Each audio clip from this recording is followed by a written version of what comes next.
Hoje a gente vai explorar um mundo invisível que vive em cima da gente e até dentro da gente. E olha, um aviso, a realidade consegue ser bem mais estranha que a ficção. A grande verdade é que a gente nunca está realmente só, por mais que às vezes pareça que sim.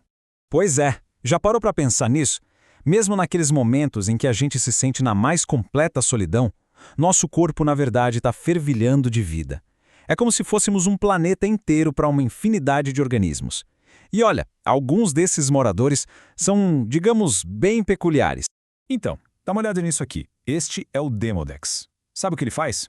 Enquanto a gente está lá dormindo o sono dos justos, essa criaturinha minúscula, com menos de 1 milímetro, sai dos nossos poros para dar um rolê no nosso rosto.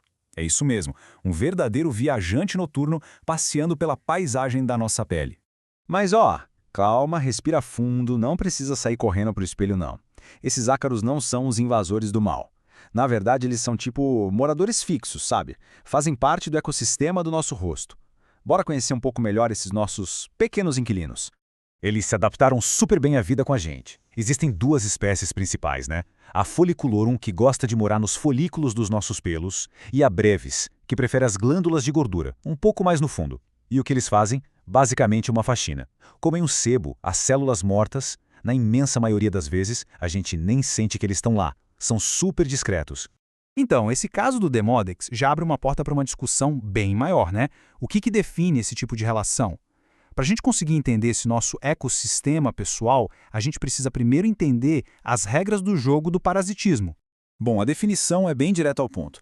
Um parasita basicamente é um organismo que vive às custas de outro, que a gente chama de hospedeiro. Ele tira seu sustento dali.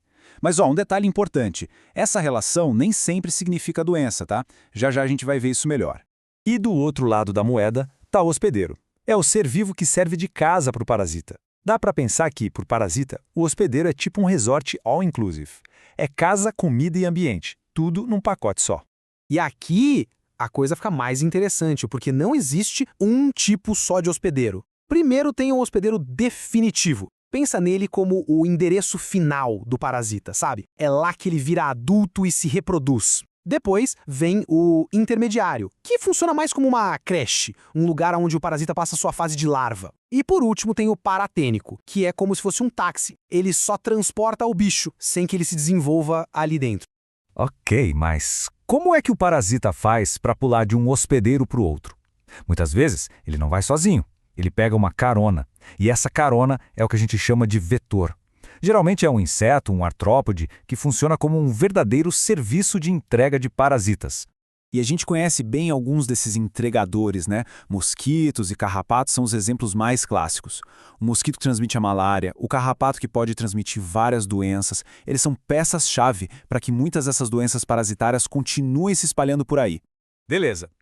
Agora que a gente já entendeu a dinâmica, os personagens, as regras do jogo, vamos ver como é que um parasita pode, de fato, afetar o hospedeiro. E vale reforçar, ter um parasita não é sinônimo de ficar doente. O estrago, se houver, depende de um monte de fatores. Uma das formas de ataque é a mais direta, a ação expoliativa. O nome parece complicado, mas a ideia é simples. É basicamente roubo. O parasita está ali consumindo os recursos do hospedeiro para sobreviver. Olha só este exemplo, o ancilóstomo. Ele se prende na parede do intestino e fica ali literalmente se alimentando do sangue do hospedeiro. Se a infecção for muito grande, com muitos vermes, a pessoa pode acabar desenvolvendo anemia, simplesmente porque o corpo não dá conta de repor todo o sangue que está sendo desviado. Agora, tem um outro tipo de problema que é puramente físico-mecânico. Às vezes, o problema não é o que o parasita consome, mas sim o volume que ele ocupa. Eles podem se multiplicar tanto que acabam literalmente entupindo algum lugar importante do corpo. É o que pode acontecer com Ascaris lumbricoides, a famosa lombriga. Em grande quantidade, eles podem formar um verdadeiro novelo dentro do intestino e causar uma obstrução. É uma situação super séria, uma emergência médica causada simplesmente pela presença física deles ali.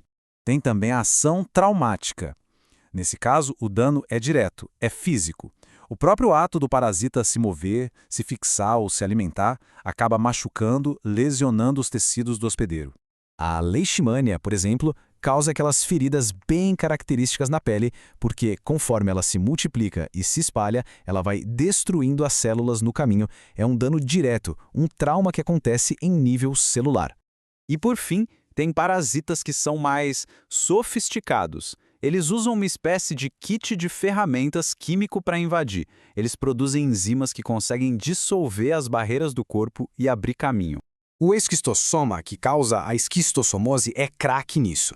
As larvinhas dele, que ficam na água, encostam na pele da pessoa e liberam essas enzimas. Elas meio que derretem um pedacinho da pele, o suficiente para abrir uma portinha e elas entrarem direto na corrente sanguínea. É uma invasão química super eficiente.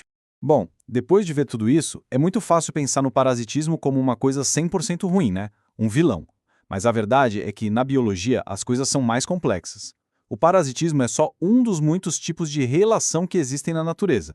Só para a gente colocar em perspectiva, no parasitismo, a gente tem uma relação de ganha-perde.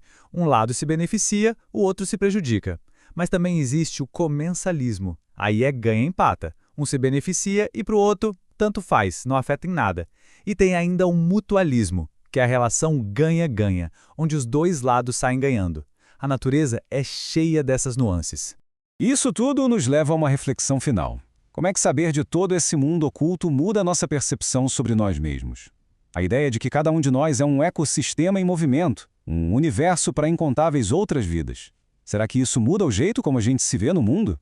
Talvez a grande lição seja que não somos só indivíduos isolados. Somos, na verdade, comunidades ambulantes. E entender isso talvez seja entender algo fundamental sobre a própria vida.